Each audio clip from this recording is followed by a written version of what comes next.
There are two PDF files attached to this lesson. One is by Blackbird in the key of F, the other is by Blackbird in the key of C. And they're included so that you can refer to them as we go over the concepts in this segment of the value of finding the best key for the song that you want to arrange. Bye Blackbird has been contained in numerous jazz fake books throughout the years, and the lead sheets contained in those jazz fake books all tend to be in the key of F. And while there's nothing wrong with playing it in that key on the guitar, Chet played it in C and then he modulated to A.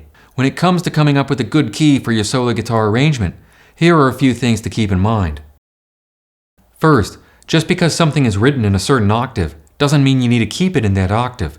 A lot of times the octave that things are written in jazz fake books may not be the best octave for a guitar arrangement, and this is before you even contend with the key.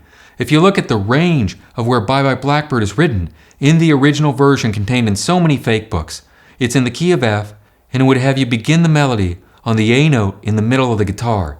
You could elect to play that on the 2nd fret of the 3rd string, and that's the highest string you can play it on. If you moved it to the 4th string, you'd be at the 7th fret. That range can be a bit self-defeating for a solo guitar arrangement. If we were to put the melody in a little bit more context and perhaps play the first 4 bars of it, in the key that it's written, in the range that it's written, look at where my fingers are.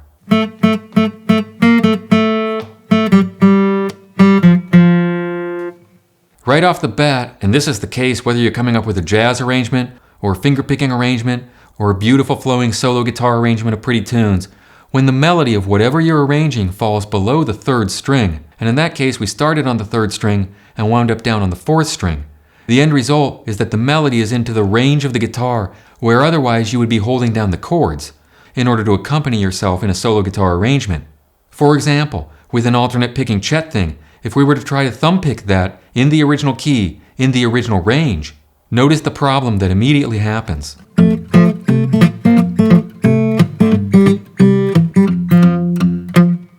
We can sort of make it work for the first 3 bars, and there's still some separation from the melody and from the bass, but by the time we get to bar 4, that melody that goes G, F, F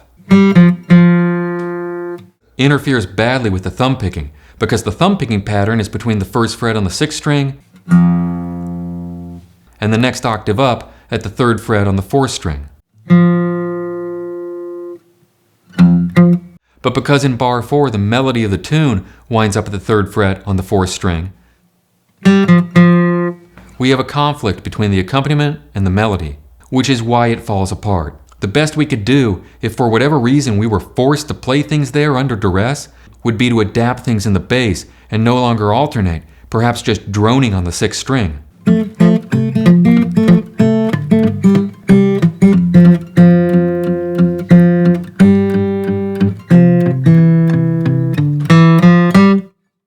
With 4 beats to the bar using the thumb pick down low.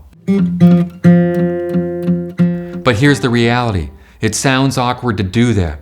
This is not folk blues, it's Chet Atkins fingerpicking, and that simply doesn't sound like Chet-style guitar playing, it doesn't sound like Merle Travis, it doesn't sound like anybody within that tradition. Remember, it's alternating bass. Because of that, quite quickly, we've run into a pretty significant problem playing this in the key of F in the range that it's written in numerous fake books. But before I get you out of this situation, let's use the challenge as the opportunity to learn another alternative. While the alternating bass style is ruined, in fact, by keeping things in that register, in that key, an alternative would be to play a different kind of solo guitar, out of the Mother Maybelle Carter tradition, where you play the bass on the low strings and then strum above. You can hear examples of that like in the tune Wildwood Flower.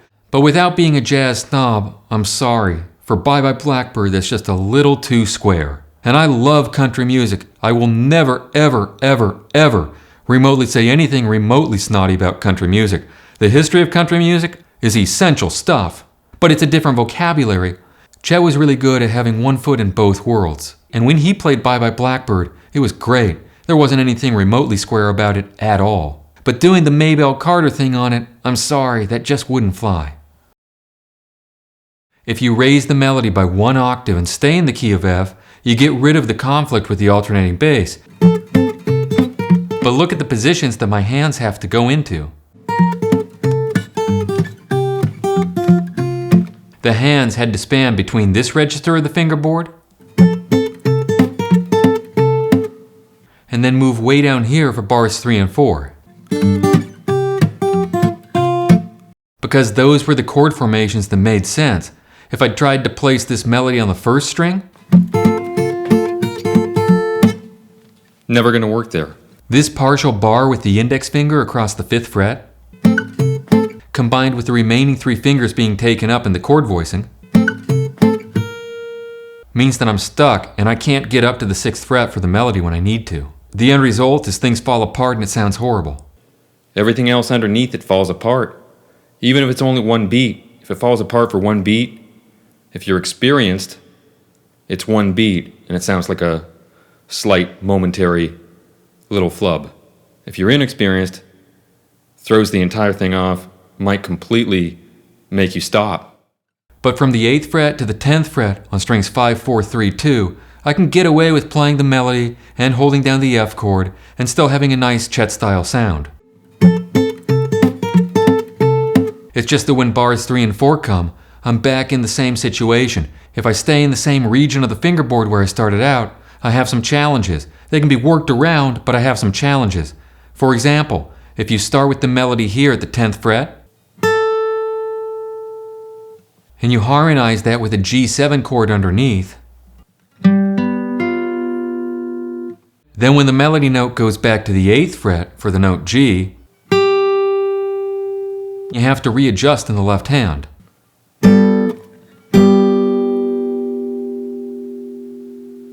That's a whole lot to deal with. It's more than I want to deal with when it's in the span of only 2 beats. But bearing in mind that you're doing some alternating bass, you don't need to hold down all 4 strings. If when the melody goes to the note G, you only hold down the 2 strings underneath, and then you grab the C7 after that,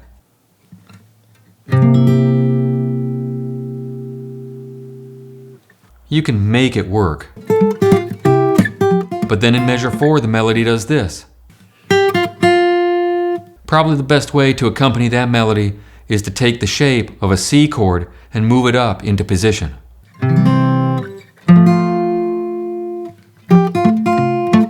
And it can be done, but it feels awkward and clumsy and like it's just not the best key. It's a little bit better if my hand repositions, beginning things out by necessity between the 8th and 10th frets for that voicing of the F chord, and then in measures 3 and 4, going back down the fingerboard to the lower register.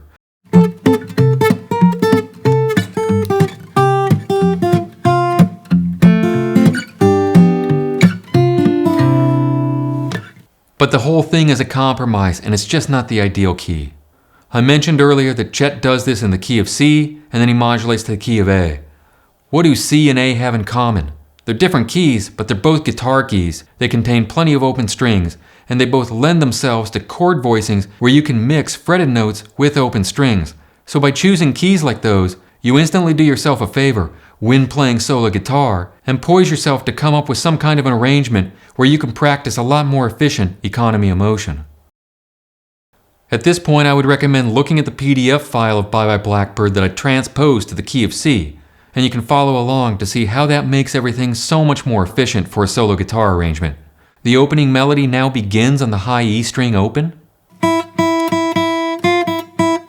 and when the melody goes to the note F on the 1st fret of the 1st string at the beginning of measure 2, notice that your hand is already forming a C chord, and it has your index finger at the 1st fret on the 2nd string. So that's close enough for your finger to flatten out and also grab the melody note on the 1st string adjacent to the 2nd string.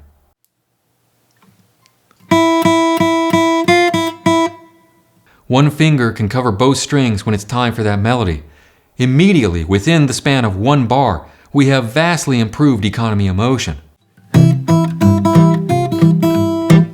In measure 3, the melody goes to the open E string and then down to the 3rd fret of the 2nd string. In measure 4, the melody goes from D to C. That's the 3rd fret on the 2nd string down to the 1st fret on the 2nd string. Notice that the entire melody has been played only on the first 2 strings, leaving all the strings underneath free for alternate picking and chord formations and all the good stuff that you want to do to accompany yourself when playing solo guitar. To put some chords into measures 3 and 4, if you go into a D7 chord formation here in measure 3,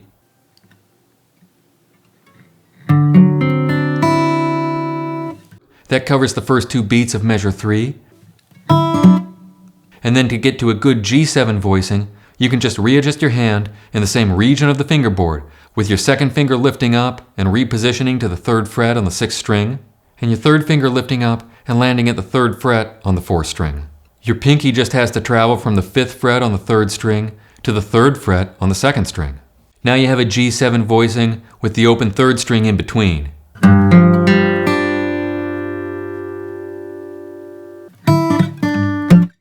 In measure 4, you'll go back to the C chord, and you can just go back to a cowboy C position, grab the melody note with your pinky, and then lift off to the 1st fret on the 2nd string, which is already part of the C chord. The first 4 bars have perfect economy of motion, they sound really good, the hands aren't working as hard, you can focus on having a really good thumb-picking groove and enjoying the process. It's more fun to play in C.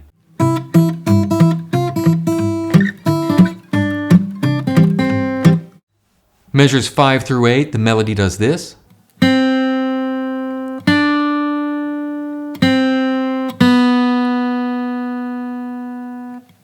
When we add the chords and the alternating bass in, look at how efficient the hands are.